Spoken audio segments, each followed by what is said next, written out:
Syekh Hanafiah Abbas, ulama zuhud pimpinan Dayah Mudi Mesra, periode awal. Bismillahirrahmanirrahim. Assalamualaikum warahmatullahi wabarakatuh.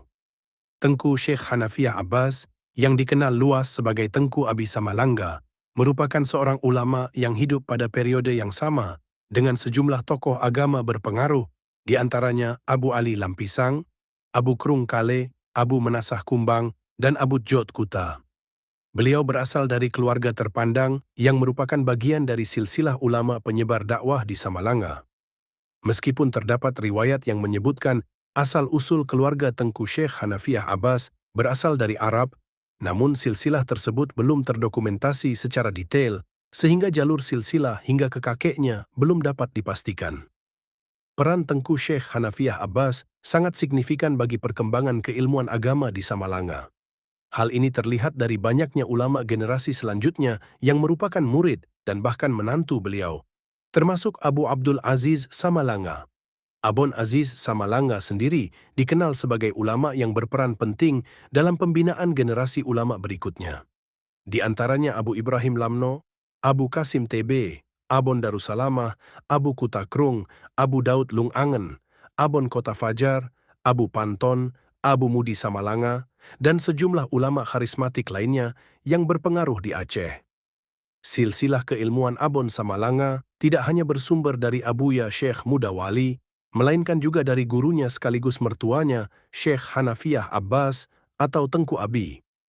Ketekunan dan bakat akademik yang dimiliki Tengku Syekh Hanafiah Abbas sejak usia muda telah membawanya mencapai derajat keilmuan yang tinggi.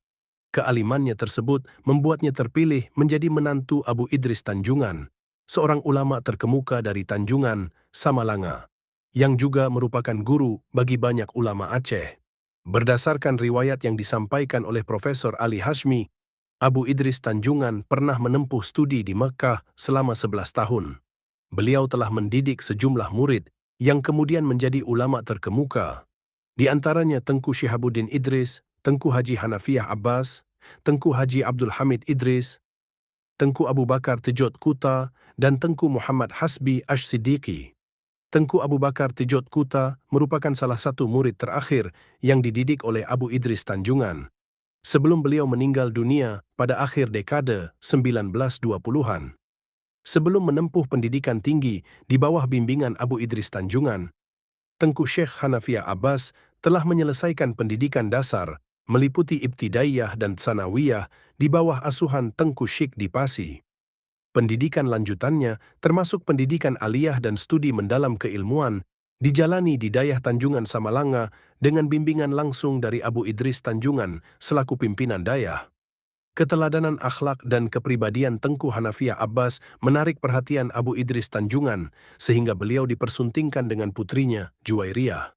Setelah pernikahan tersebut, Tengku Hanafiah Abbas menetap di Dayah Tanjungan dan turut serta dalam kegiatan pengajaran.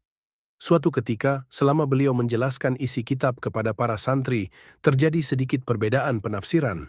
Ummi Fatimah, istri Abu Idris Tanjungan yang juga seorang ulama, meluruskan penafsiran tersebut dengan mengutip bait dari Matan Alfiyah.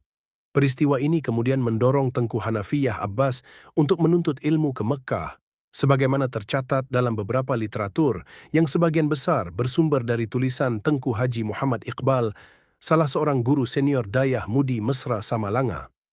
Dengan tekad untuk memperdalam ilmu, Tengku Syekh Hanafiah Abbas kemudian berangkat menunaikan ibadah haji sekaligus menuntut ilmu di Mekkah. Di sana beliau berkesempatan untuk berinteraksi dengan sejumlah ulama Aceh sezaman yang juga tengah menuntut ilmu di Mekkah. Di antaranya Tengku Syekh Muhammad Hasan Krungkali, Tuanku Raja Kemala, Tengku Syekh Lam Jabat, Tengku Syekh Lambirah, Tengku Fakinah, Tengku Syekh Hasballah Indrapuri, dan Tengku Syekh Usman Maqam. Perjalanan beliau ke Mekkah diperkirakan bertepatan dengan masa keilmuan para ulama Aceh tersebut. Di antara para ulama terkemuka yang mengajar di Masjidil Haram pada masa tersebut adalah Syekh Ahmad Khatib Minangkabau, Syekh Ali bin Husain Al-Maliki, Syekh Hasan Muhammad Al-Masyath, Syekh Said Al-Yamani, Syekh Umar Hamdan Al-Mahrusi, Syekh Sayyid Alawi bin Sayyid Abbas Al-Maliki, dan Syekh Sayyid Ahmad bin Sayyid Bakhri Shatta Ad-Dimyathi. Selain mereka, terdapat pula ulama-ulama terkemuka lainnya. Beberapa ulama besar Nusantara yang telah wafat sebelum masa tersebut dan memiliki pengaruh besar pada perkembangan keilmuan di Nusantara, antara lain Syekh Sayyid Zaini Dahlan yang wafat pada tahun 1886, yang merupakan tokoh sentral dalam silsilah keilmuan Nusantara. Syekh Nawawi Al-Bantani yang wafat pada tahun 1897, ulama besar Nusantara, dan Syekh Sayyid Bakhri Shatta, pengarang kitab I'anatul Thalibin, yang wafat sekitar tahun 1894, sedangkan Syekh Ahmad Khatib wafat pada tahun 1916. Setelah menuntut ilmu di Mekkah selama beberapa tahun dan berguru kepada para ulama terkemuka, Tengku Syekh Hanafiyah Abbas kembali ke Samalanga sebagai ulama besar yang berpengaruh. Kepulangannya memiliki peran penting dalam meneruskan kepemimpinan di dayah yang telah berdiri sejak masa pemerintahan Sultan Iskandar Muda tersebut.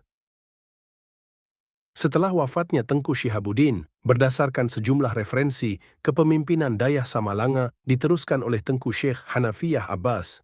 Beliau mengemban amanah tersebut dengan penuh dedikasi dan pengabdian sejak tahun 1935 hingga wafatnya pada tahun 1964. Setelah masa kepemimpinan Tengku Syekh Hanafiyah Abbas berakhir, kepemimpinan dayah Samalanga dilanjutkan oleh menantunya, yaitu Syekh Abdul Aziz Samalanga, yang sebelumnya telah menamatkan pendidikan di Bustanul Muhaqqiqin Darussalam, Labuhan Haji, di bawah bimbingan Abuya Syekh Muda Wali. Sejak tahun 1958, Abon Samalanga dengan semboyan Bud Semebut, yang artinya belajar dan mengajar, dan terus mengabdi hingga wafatnya pada tahun 1989. Di bawah kepemimpinannya, banyak santri yang kemudian menjadi ulama dan tokoh masyarakat yang berpengaruh.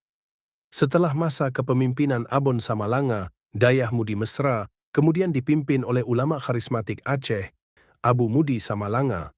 Di bawah kepemimpinannya, dayah Mudi Mesra berkembang pesat dan menjadi salah satu dayah terkemuka di Aceh. Tengku Syekh Hanafiyah Abbas bukan hanya dikenal sebagai ulama yang banyak melahirkan kader ulama, tetapi juga sebagai panutan masyarakat Samalanga dalam hal akhlak, kepribadian, dan kehidupan sehari-hari. Beliau menjadi rujukan masyarakat dalam hal fatwa keagamaan, nasihat, dan bimbingan.